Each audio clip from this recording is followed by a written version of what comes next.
నమస్తే. TNT Telugu world కు స్వాగతం. జ్యేష్ఠ మాసంలో పవిత్రమైన నిర్జల ఏకాదశి తర్వాత రోజు వచ్చే ద్వాదశిని రామలక్ష్మణ ద్వాదశిగా జరుపుకుంటారు. వరాహ పురాణం ప్రకారం ప్రతి నెల శుక్లపక్షంలో వచ్చే ద్వాదశి విశేషమైనదే. జ్యేష్ఠ మాసంలో వచ్చే ద్వాదశి మరింత ప్రత్యేకం.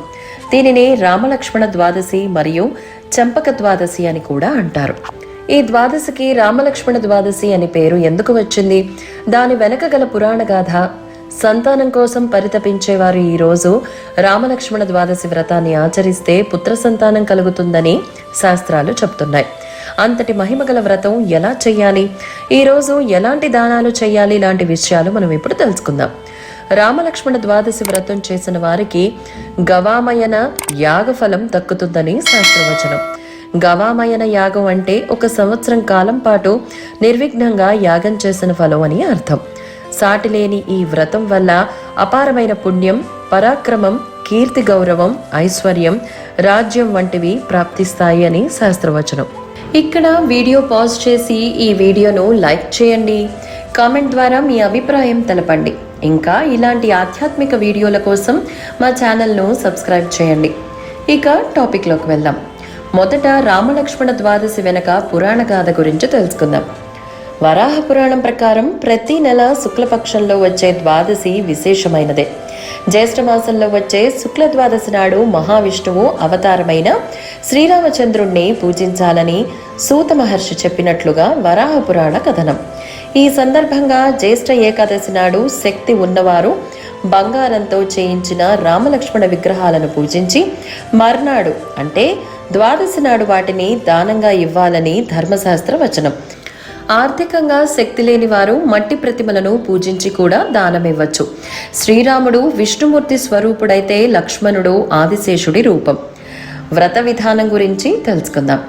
పుత్ర సంతానం కోరుకునేవారు రామలక్ష్మణ ద్వాదశి రోజు సూర్యోదయానికి ముందే నిద్రలేచి శుచి అయి రామలక్ష్మణ విగ్రహాలను ప్రతిష్ఠించి శాస్త్రోక్తంగా కలశ స్థాపన చేయాలి. అనంతరం రామలక్ష్మణులకు ఆవాహన, ఆచమనం వంటి 16 రకాల షోడశోపచార పూజలు చేయాలి. రామలక్ష్మణులకు వస్త్రం సమర్పణ చేయాలి. పూజ పూర్తయ్యే వరకు ఉపవాసం చేయాలి. ఈరోజు ఏమి దానాలు చేయాలి అంటే, రామలక్ష్మణ ద్వాదశి సందర్భంగా ముందు నిర్జల ఏకాదశి రోజు ఆర్థికంగా శక్తి ఉన్నవారు బంగారు రామలక్ష్మణుల విగ్రహాలను పూజించి రామలక్ష్మణ ద్వాదశి రోజు పూజించిన బంగారు విగ్రహాలను దానంగా ఇవ్వాలని ధర్మశాస్త్ర వచనం. శక్తి కొద్దీ మట్టి ప్రతిమలను కూడా దానం చేయవచ్చు. అంతేకాకుండా ఈరోజు బ్రాహ్మణులకు గోదానం, భూదానం, వస్త్రదానం, సువర్ణదానం వంటి దానాలు కూడా విరివిగా చేస్తే ప్రతిఫలం అధికమవుతుంది.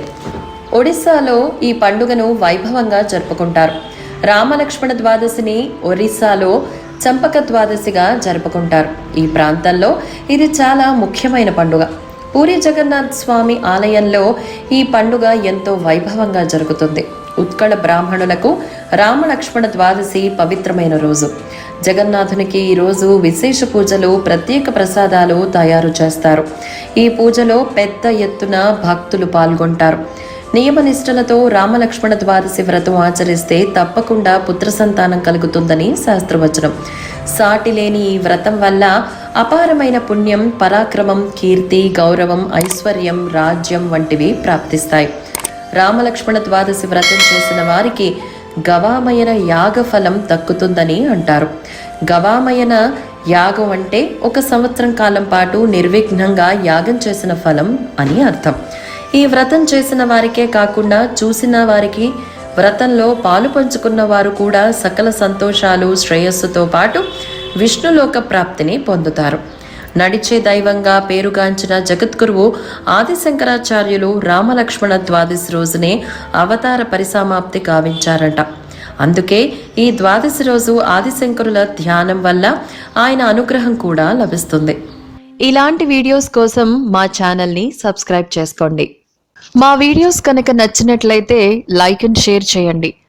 ధన్యవాదములు.